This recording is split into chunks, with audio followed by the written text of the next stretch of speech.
Chapter 35. Zero's face looked like a jack-o'-lantern that had been left out too many days past Halloween, half rotten with sunken eyes and a drooping smile. "Is that water?" he asked. His voice was weak and raspy. His lips were so pale they were almost white, and his tongue seemed to flop around uselessly in his mouth as he spoke, as if it kept getting in the way. "It's empty," said Stanley. He stared at Zero, not quite believing that he was real. "I tried to bring you the whole water truck, but," he smiled sheepishly, "I drove it into a hole. I can't believe you're—" "Me neither," said Zero. "Come on, we got to get back to camp." Zero shook his head. "I'm not going back." "You have to. We both have to." "You want some sploosh?" Zero asked. "What?" Zero shaded his eyes with his forearm. "It's cooler under the boat," he said. Stanley watched Zero crawl back through his hole. It was a miracle he was still alive, but Stanley knew he would have to get him back to camp soon, even if he had to carry him. He crawled after him and was just able to squeeze his body through the hole. He never would have fit when he first came to Camp Green Lake. He'd lost a lot of weight. As he pulled himself through, his legs struck something sharp and hard. It was a shovel. For a second, Stanley wondered how it got there, but then remembered that Zero had taken it with him after striking Mr. Pendanski. It was cooler under the boat, which was half buried in the dirt. There were enough cracks and holes in the bottom of the boat, now the roof, to provide light and ventilation. He could see empty jars scattered about. Zero held the jar in his hand and grunted as he tried to unscrew the lid. "What is it?" "Sploosh." His voice was strained as he worked on the jar. "That's what I call it. They were buried under the boat." He still couldn't get the lid off. "I found 16 jars. Here, hand me the shovel." Stanley didn't have a lot of room to move. He reached behind him, grabbed the wooden end of the shovel, and held it out to Zero, blade first. "Sometimes you just have to," Zero said. Then he hit the jar against the blade of the shovel, breaking the top of the jar clean off. He quickly brought the jar to his mouth and licked the sploosh off the jagged edges before it spilled. "Careful," Stanley warned.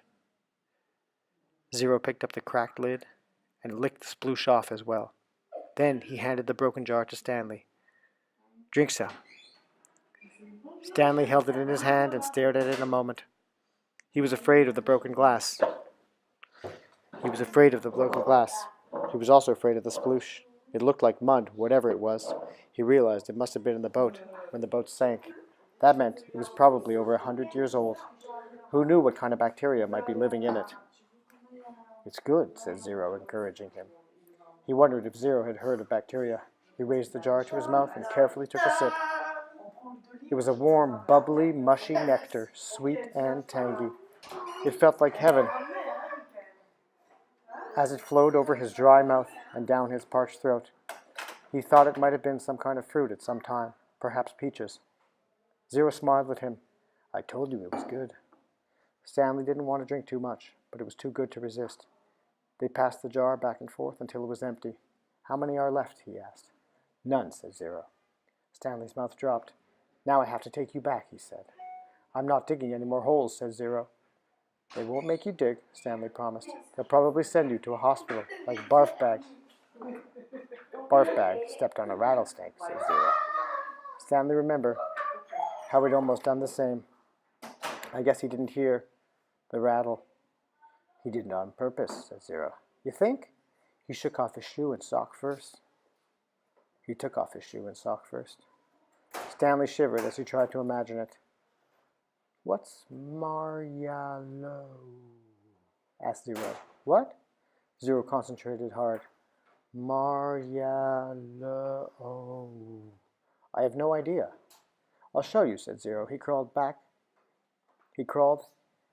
out from under the boat. Stanley followed, back outside. He had to shield his eyes from the brightness.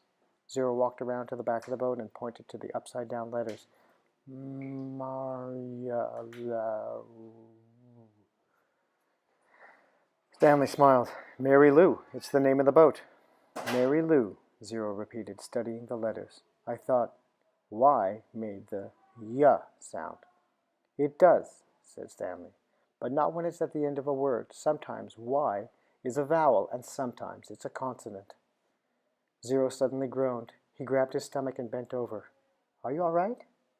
Zero dropped to the ground. He lay on his side with his knees pulled up to his chest. He continued to groan. Stanley watched helplessly. He wondered if it was the sploosh. He looked back toward Camp Green Lake. At least he thought it was the direction of Camp Green Lake. He wasn't entirely sure. Zero stopped moaning, and his body slowly unbent. I'm taking you back, said Stanley. Zero managed to sit up. He took several deep breaths. Look, I got a plan so you won't get in trouble, Stanley assured him. Remember when I found the gold tube? Remember I gave it to X-Ray and the warden went crazy, making us dig where she thought X-Ray found it? I think if I tell the warden where I really found it, I think she'll let us off. I'm not going back, said Zero. You've got nowhere else to go, said Stanley. Zero said nothing. You'll die out here, said Stanley. Then I'll die out here. Stanley didn't know what to do. He had to come to rescue Zero. He had come to rescue Zero. Instead, drank the last of the sploosh. He looked off into the distance. I want you to look at something. I'm not. I just want you to look at the top of the mountain up there. See the one thing that has something sticking up out of it? Yeah, I think. What does it look like to you? Does it look like anything? Zero said nothing. But as he studied the mountain, his right hand slowly formed into a fist. He raised his thumb. His eyes went from the mountain to his hand, then back to the mountain.